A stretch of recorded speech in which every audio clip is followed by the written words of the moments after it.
오늘 창세기 말씀 지난주에 이어서 아브라함의 이야기가 계속되고 있습니다. 오늘 내용은 아브라함이 자기 아들 이삭을 위한 며느리를 맞는 그런 내용입니다. 아시다시피 아브라함은 갈대아 우르라고 하는 지역에서 천리 멀리 떨어진 가나안 땅에 하나님의 명을 따라서 이주를 했습니다. 그 거리가 갈대아 우르에서 아브라함이 사는 팔레스틴까지는 적어도 1500km가 넘는, 옛날에는 교통수단이 걷는 거 외에 달리 없으니까 여긴 낙타를 타고 하는 내용이 나옵니다만은 어쨌든 참 멀고 먼 그런 길입니다. 그래서 다시 돌아가기 힘든 땅으로 이제 이주를 했는데, 뒤늦게 얻은 아들의 며느리감을 이제 얻어야 될 상황이에요. 자기 나이가 이제 늙고 언제 세상을 떠날지 알 수가 없는 상황에서 며느리를 찾는데, 아브라함이 몇 가지를 생각을 합니다. 첫째는 내 아들의 이 며느리를 구하는데 지금 이 팔레스틴, 이 가나안 땅에서 장가를 보내는 것은 합당치 않겠다. 그래서 내 고향에 가서 며느리감을 구해와야 되겠다. 근데 자기는 그 먼 길을 다시 가기에 물론 나이도 많으니까 힘들겠지만 자기가 그곳을 옛 고향으로 돌아가고 싶은 생각이 없었던 것 같아요.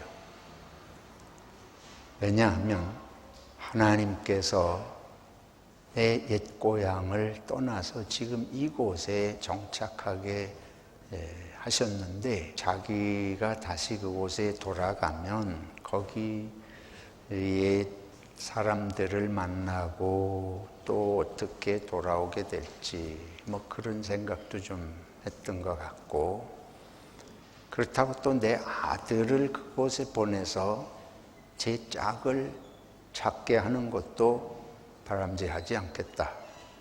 왜 그러면 똑같은 생각이에요. 내 아들이 그곳에 가서 어떤 여성을 만나가지고 만약에 이 땅으로 돌아오지 않으려 그러면 또 어떻게 되겠는가? 하나님이 나를 이곳에 이주시키신 뜻에 맞지를 않을 것이니까 아무래도 나나 내 자식이 갈 일이 아니고 내 종을 보내야 되겠다. 근데 우리들은 자식들을 결혼시키려고 하면 이걸 저걸 직접 보고 따져보고 살펴보고 이렇게 해야 마음이 놓일 거 아니에요? 근데 아브라함은 자기 종에게 이제 종을 불러서 맹세를 하게 합니다. 내가 지금부터 내 자식의 자식을 위해서 며느리를 맞아들여야 될 텐데, 나를 대신해서 네가 이 땅이 아니고 내 고향 땅에 가서 며느리감을 구해오거라. 근데 종이 물어요. 만약에 갔다가 적합한 며느리감을 제가 찾지 못하면 아드님을 데리고 거기에 가서 다시 찾아볼까요? 종이 자신이 없었던 것 같아요. 만약에 내가 가가지고 이 어르신의 주인님의 며느리를 구하는 일이 보통 중대한 일이 아닌데 이걸 내가 어떻게 할 수 있을까? 그런 생각이 있을 거 아니에요. 사람이 생각하는 게 다 다르니까. 그래서 미리 그런 거를 이제 주인에게 여쭤보는데, 아브라함이 아주 단호하게 말합니다. 그렇게 하지 마라. 하나님께서 나를 이곳에 이주시키신 뜻이 계신데 내 아들을 거기 데리고 가지 마라. 그래서 종이 이제 주인 아브라함의 명을 받들고 며느리감을 구하러 멀고 먼 길을 떠나서 이 낙타 10마리의 여러 가지 그 예물들을 싣고 길을 떠납니다. 주인의 옛 고향에 거의 다 왔습니다. 그때에 아브라함의 이 종이 기도를 해요. 나의 주인의 하나님, 여호와 하나님, 그 하나님을 부르면서 기도를 합니다. 내가 내 주인님의 이 명을 받고 이곳에 왔는데 어떻게 해야 정말 주인님이 기뻐하시고 적합한 아내를 며느리를 구할지 마음이 고민이 되잖아요. 그래서 하나님께 기도를 해요. 근데 제가 빼먹었습니다마는 아브라함이 이 자기 종을 떠나보낼 때 뭐라 그러는가 하면 내가 섬기는 나의 하나님께서 너보다 앞서가실 것이다. 너보다 앞서가서 준비하실 테니까 걱정하지 말고 가거라.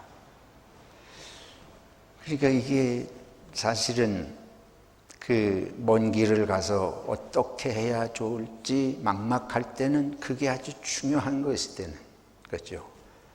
그래서 내 주인이 당신이 섬기는 하나님이 미리 예비해 놓으실 거라고 그랬는데 생각을 하면서 기도를 하는 거예요. 어느 마을에 이제 거의 고향 마을에 다 왔을 때에 거기 이제 성 밖에 우물이 있는데 그 우물가에 이르러서 잠시 쉬면서 기도를 해요. 내 주인의 하나님, 내가 지금 이 우물가에 이제 이 마을에 처녀들이 물을 기르러 오면, 여인들이 물을 기르러 오면 내가 그 여인을 향해서 물어보겠습니다. 나에게 좀 물 좀 마시게 해주시오. 그때에 그 여인이, 그 처녀가 내게 물을 마시게 해줄 뿐만 아니라 여기 있는 이 낙타들에게도 물을 마시게 해주는 것을 보면 그 처녀가 내 주인의 며느리감인 줄로 알겠습니다. 이러고 기도를 한 거예요. 그런데 오늘 성경을 보면 그러한 기도가 다 마쳐지기도 전에 눈을 떠보니까 벌써 한 아가씨가 물을 기르러 왔어요. 그래서 득달같이 달려가가지고 이 처녀 아가씨에게 나에게 물 좀 마시게 해주시오. 그러니까 이 아가씨가 물 마시세요 하고 물을 마시게 해드리고는 자기가 또 낙타들에게 물을 마시는 거예요. 기가 막힌 상황이 일어났습니다. 어떻게 이렇게 기도한 대로 금방 이런 일이 일어나는가. 그래서 자기가 가져온 예물 중에서 이렇게 금귀걸이, 여기 금코걸이라고 나오는데 옛날에 코걸이라는 것 같아요. 그런 걸 주면서 어디에 사는 누구인지, 아가씨 집에 가면 내가 길 가는 나그네인데 뭐 물을 곳이 있는지 이런 걸 물어보니까 나는 누구누구의 딸입니다. 근데 말하는 게 나홀이 아브라함의 동생이에요. 그 아내가 낳은 부두알의 딸입니다. 그러면서 우리 집에 머무실 곳이 있습니다. 그래서 모시고 간 거예요. 이제 얘기를 줄이면, 그래서 그 집에 들어가가지고 이 아가씨 이름이 리브가예요. 이 리브가의 부모님에게 다 이런 얘기를 지금까지 진행되어 온 이런 얘기를 다 소상하게 말씀을 드리고 이제 내가 볼 때 이 리브가가 우리 주인의 며느리감이라고 내가 이제 생각을 하는데 이 딸을 주시겠습니까? 리브가를 불러서 물어보겠다. 물어보니까 리브가가 선뜻 가겠습니다. 그래서 따라가가지고 이삭을 만나서 둘이 결혼을 하고 서로 사랑하고 살았다. 스토리는 그런 거예요. 근데 이 스토리를 우리들이 뭐 여러 가지 내용을 거기서 생각을 할 수 있겠지만 오늘 이 내용에서 우리가 생각해 볼 수 있는 것 몇 가지가 있습니다. 첫째로 아브라함의 마음입니다. 아브라함이 하나님께서 네 아들 이삭을 위해서 며느리감을 구해오는데 이러한 방식으로 해라. 뭐 이렇게 말씀해 주신 게 아니에요. 그리고 며느리감을 꼭 고향에 가서 이렇게 구해오고 너하고 아들은 가지 말고 종을 보내라. 이런 식으로 얘기하신 게 아닌데 지금 우리 쭉 말씀드린 대로 아브라함은 하나님께서 나를 이곳에 이주시키신 뜻이 계실 것이다. 그 뜻을 스스로 생각하면서 이와 같이 한 것입니다. 그러니까 우리가 하나님을 섬기는 데 있어서 이 아브라함이 하나님이 이렇게 해라 저렇게 해라 하는 것들을 그런 범위 안에서 마지못해서 하나님을 섬기는 것이 아니라 자기 삶의 여러 가지 일 속에 하나님의 뜻이 무엇일지를 생각하면서 하나님이 원하시고 기뻐하시는 그 마음을 미리 헤아리면서 이렇게 자기에게 일어나는 일들을 결정하고 행한다 하는 거예요. 그리고는 이제 그런 뜻 안에서 하나님의 뜻을 미리 생각하면서 자기 삶의 그 뜻을 실현하려고 하니까 이제 이런 것을 하게 된 것이고, 둘째는 그런 마음으로 하니까 내가 안 가고 종을 보내더라도 내가 가느냐 종이 가느냐가 문제가 아니라 이 일은 누구의 인도하심이 있다. 하나님의 인도하심이 있는 것을 아브라함은 믿는 것입니다. 그가 걸어온 길이 하나님이 인도하시고 지시하셔서 이 땅에 왔어요. 아들을 주신 것도 그 하나님이 기적적으로 불가능한 나이에 주셨고, 또 그 아들을 제물로 바치라고 하시면서 겪었던 체험도 있고, 이제 그래서 아브라함은 내 삶의 길목마다 구석구석마다 하나님이 나를 인도하시고 함께 하신다는 확신을 가지고 있었습니다. 그러니까 내 아들을 위해서 며느리를 구하는 일도 하나님께서 함께 하시고 예비하시고 인도하실 것이다.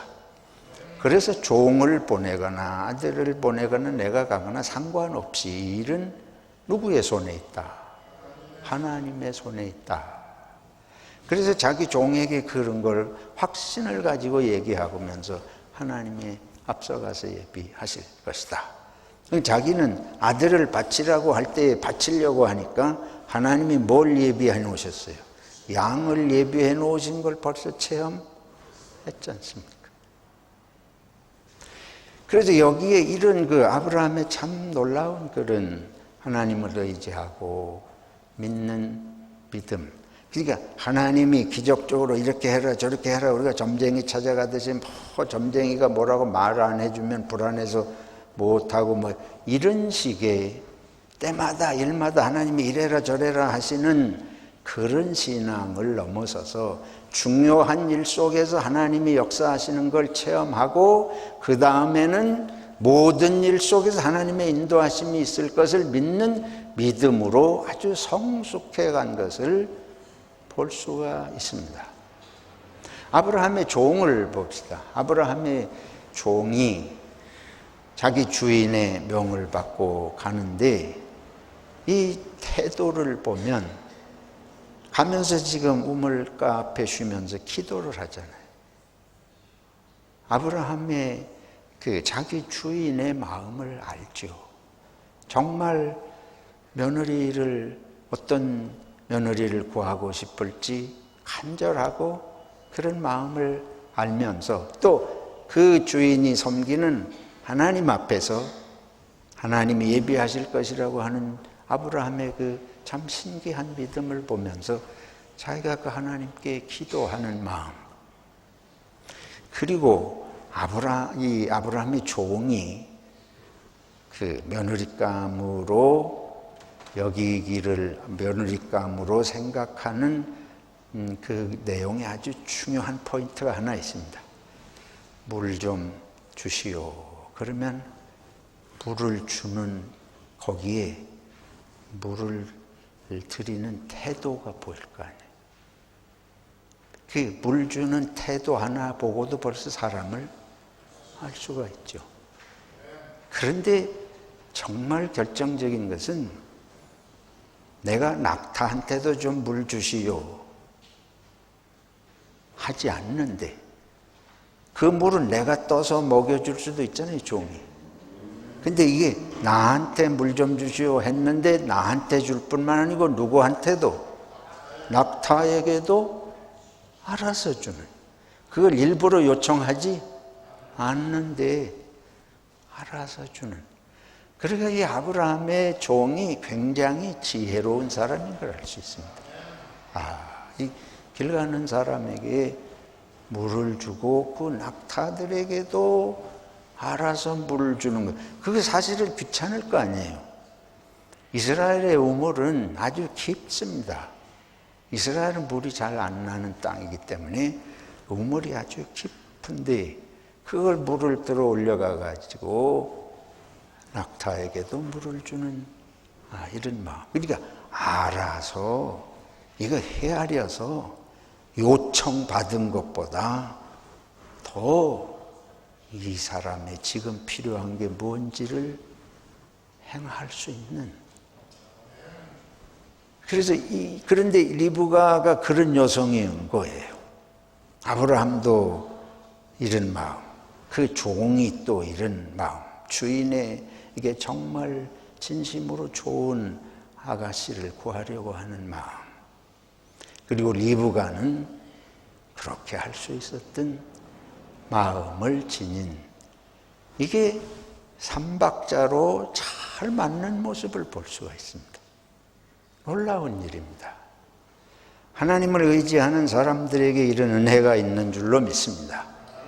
그런데 오늘 왜 이 이야기를 말씀드리는가 하면, 오늘 성서일과에서 이 말씀이 주어졌는데 오늘 예수님의 말씀하고 이 말씀이 어떤 연관인지 한번 보겠습니다.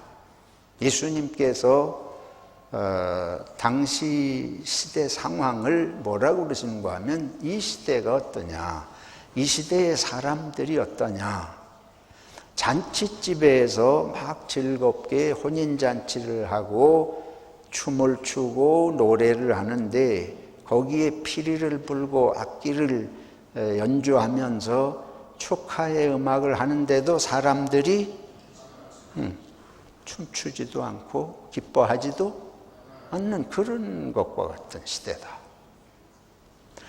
또 하나는 장례식이 일어나가지고 사람들이, 그 가족들이 다 슬퍼하고 애도하는데 거기에 온 사람들이 같이 슬퍼하고 애도하지 않는다.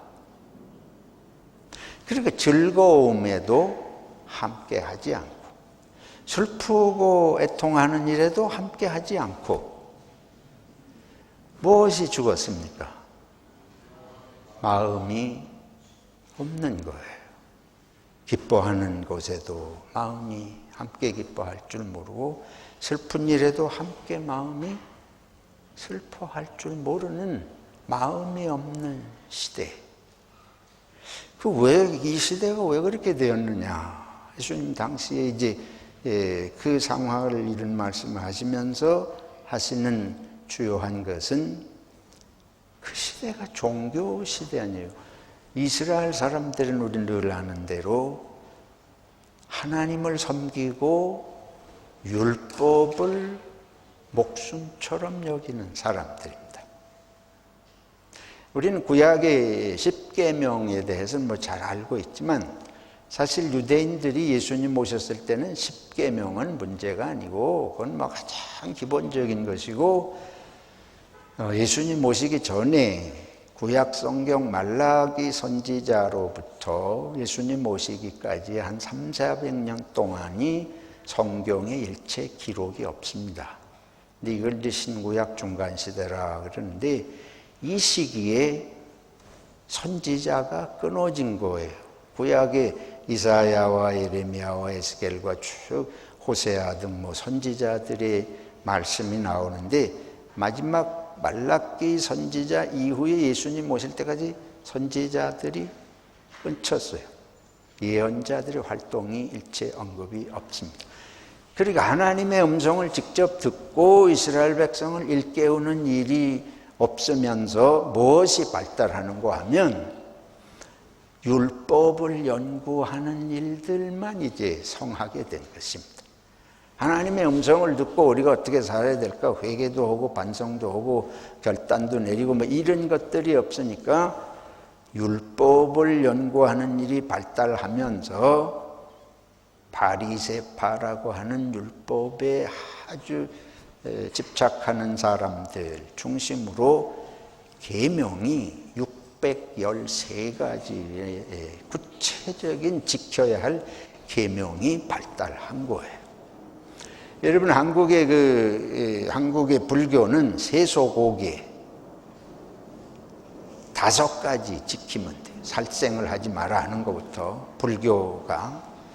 근데 불교에 이제 머리 깎고 입산수도하는 스님들은 350여 가지의 계율이 있습니다.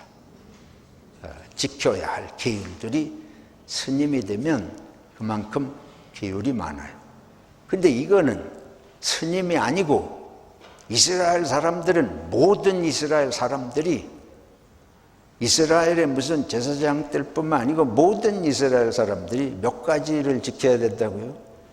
613가지의 계명을 지켜야 하도록 그렇게 되어 있습니다. 그러니까 그거를 전부 배우고 외우고 다 알고 있어야 돼.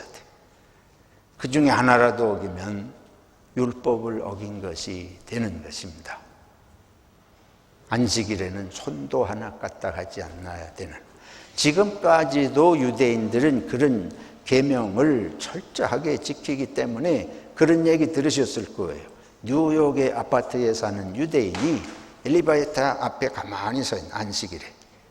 왜 이 사람이 엘리베이터 앞에 가만히 서 있냐? 다른 사람이 와서 엘리베이터 버튼을 눌러주기를 바라. 엘리베이터 버튼 누르는 것도 일이라고. 안식일에는 아무 일도 하지 말아야 되니까 이 버튼 누르는 일도 다른 사람이 와서 눌러줘야 돼. 이런 웃지 못할. 실제로 유대인들은 그만큼 계명에 철저하게 사는데 이것이 오늘 예수님 말씀대로 하면 멍해고 침이에요. 그러니까 유대인들이 무거운 멍해를 지고 율법이 그들에게 무거운 삶의 멍해. 모든 사람이 서로 그걸 지키나 안 지키나 이게 아주 심각한 사회적인 상태였던 것입니다. 그래서 예수님께서 말씀하시는 것이 바로 그것입니다. 수고하고 무거운 짐진 자들아. 이거는 농사 짓는 얘기를 하는 것이 아니에요. 그들의 삶이 이런 율법을 계명을 지키는 종교적인 계명을 지키는 것이 그들에게 무거운 짐이에요. 그것이 괴로운, 수고, 괴롭고 힘든 일입니다. 예수님께서 수고하고 무거운 짐진 자들아 다 내게로 오라. 그러면서 내가 너희에게 뭘 준다? 쉬게 하리라. 내가 너희를 쉬게 하겠다. 쉼을 주시겠다. 이거는 그 마음의 쉼을 말하는 것입니다. 그러면서 예수님께서 나는 마음이 온유하고 겸손하니, 여기서 중요한 말은 마음이라는 말이에요. 마음이 온유하고 겸손하니 I am gentle and humble in heart. 이 가슴이, 마음이, 이건 대단히 상징적인 말인데, 유대인들이 계명을 지키는 일을, 율법사나 바리새인들이, 서기관들이 계명 지키는 일을 철저하게 강조하고 하나님을 섬겨야 된다고 하면서 뭐가 문제냐면 마음이 온유하지 못해, 젠틀하지 못해. 마음이, 사람을 보는 눈이, 마음이 이 눈을 부릅뜨고 죄를 짓나 안 짓나. 그래서 율법이 본래 사람이 남을 생각하고 남에게 해되는 일을 하지 말고 살아라. 그게 율법의 기본 내용입니다. 서로 생각하면서. 그래서 예수님은 율법의 두 가지 계명의 핵심은 하나님을 뭐하고? 사랑하고 이웃을 사랑하라. 그게 율법의 내용인데, 지금 이스라엘 유대인들은 율법이 무거운 짐이 되고 멍에가 된 거예요. 그래서 내 멍에는, 내 짐은 쉽고 가볍다. 그건 뭘 말하는가 하면 다른 율법을 주시는 걸 말씀하는 게 아니고, 유대의 종교 지도자들은 율법을 가지고 사람을 감시하는 것처럼 보이니까 세상이 전부 나를 보고 이 감시자예요. 세상이 나한테 전부 감시자예요. 그러니까 세상 살기가 힘들어요. 고통스럽잖아요. 침이에요. 계명은 발달했는데 뭐가 없는가 하면 서로를 생각하는 마음이, 사랑이. 그래서 예수님이 나는 마음이 뭐하고? 온유하고 겸손하니. 마음이 죽으면 계명은 의미가 없습니다. 마음이 죽은데 계명이 무슨 의미가 있어요? 하나님은 우리가 계명 지키라고 계명 주신 것이 아니고 마음으로 서로 생각하고 마음으로 사랑하고 살라고 하는 최저선으로 이걸 주신 거예요. 그래서 지금 예수님께서 이스라엘 백성들이, 유대인들이 너무 불쌍하신 거예요. 못 먹고 못 사는 것도 물론 불쌍하지만은 이 사회가 하나님이 서로 생각하고 서로 사랑하면서 서로 돌보면서 사는 행복한 삶을 위해서 계명을 주셨는데 이게 거꾸로 써먹는 거예요. 남을 정죄하고 판단하는 데다가 계명을 써먹으니까 이 사회가 불행한 사회가 되고 하나님 없는 사회처럼 이렇게 각박하게 된 것을 주님은 한탄하시는 것입니다. 그래서 내게로 오라. 이건 무슨 말씀인가 하면 예수님은 병든 자를 고쳐주시고 가난한 자에게 복음을 전하시고, 예수님이 언급하는 건 전부 그런 사람들이잖아요. 그렇잖아요? 그와 마찬가지로 그들을 돌보시는 하나님이신 것처럼 다른 사람들은 돌보지 않는 게 아니고 하나님은 모두가 서로 돌보면서 이해하고 사랑하면서 살기를 원하시는 건데, 이게 종교를 거꾸로 써먹어. 계명만 들이대면서 마음이 죽었어요. 사람을 보는 마음이 죽고 계명 지키는 것만 가지고 이게 무섭게 판단하는 것. 다 그런 거 아니지만 그런 경향이 아주 심해. 왜 그러냐? 한국 교회 특히 그렇습니다. 왜 그러냐? 유교를 물려받았거든. 유교가 그런 겁니다. 유교가 제사 지낼 때에 그 음식을, 과일과 음식 뭐 이런 거 순서를 동쪽에 서쪽에 놓는 그것까지 철저하게 따지잖아요.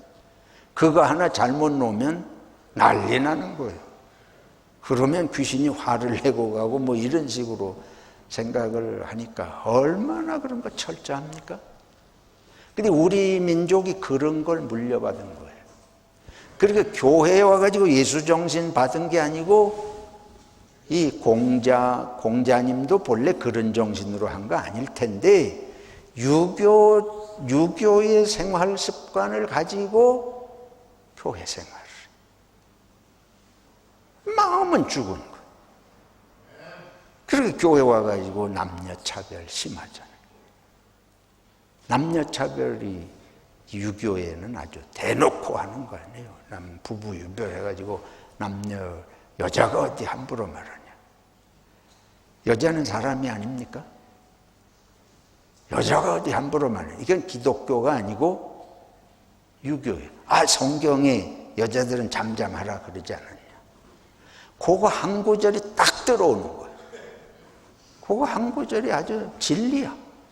성경에 남자나 여자나 예수 그리스도 안에는 남자가 여자나 유대인이나 헬라인이 없고 다 하나다. 그 구절은 이 구절은 성경이 없어야 되면 없으면 좋은데 이런 식의 사고를 가지고 하는 경우들이 너무 많습니다. 그래서 다시 한번 이 아브라함이 하나님을 섬기는 것을 파지 못해서 하는 그런 게 아니고 그 하나님이 은혜의 하나님이고 나를 복되게 인도하신 하나님이고 미리 내 앞에서 선하게 이렇게 이끌어가신 하나님인 걸 믿고서 하는 마음. 아브라함의 종이 주인의 마음을 알고 하는 그런 마음. 리브가가 일가는 이 사람뿐만 아니고 낙타까지도 먹이는 이런 마음. 우리가 예수 그리스도 안에서 이런 마음이 회복되면 하나님이 기뻐하시고 거기가 천국 공동체가 되는 줄로 믿습니다. 우리가 날마다 이걸 기억해야 돼.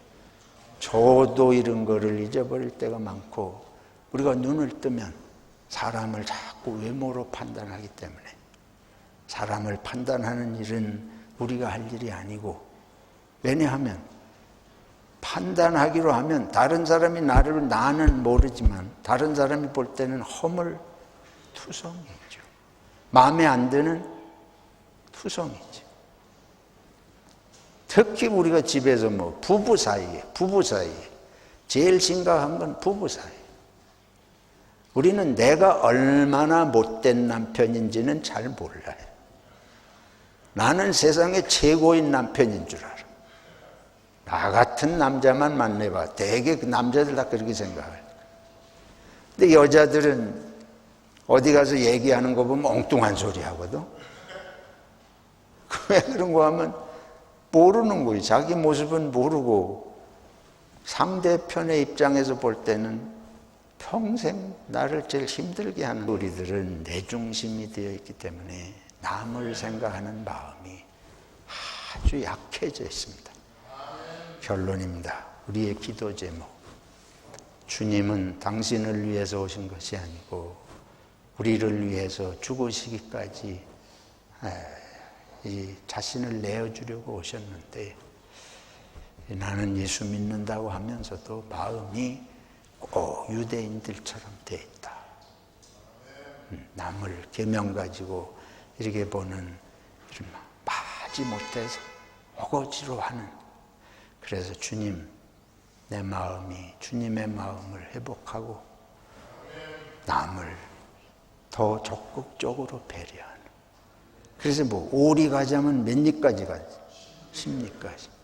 겉옷을 달라면 속옷을. 핍박하는 자를 위해서 기도하고 원수도 그거 다른 얘기가 아니에요. 마음을 그렇게 하나님의 마음, 예수님의 마음 더 넓히는 훈련을 해라 하시는 것인 줄로 믿습니다.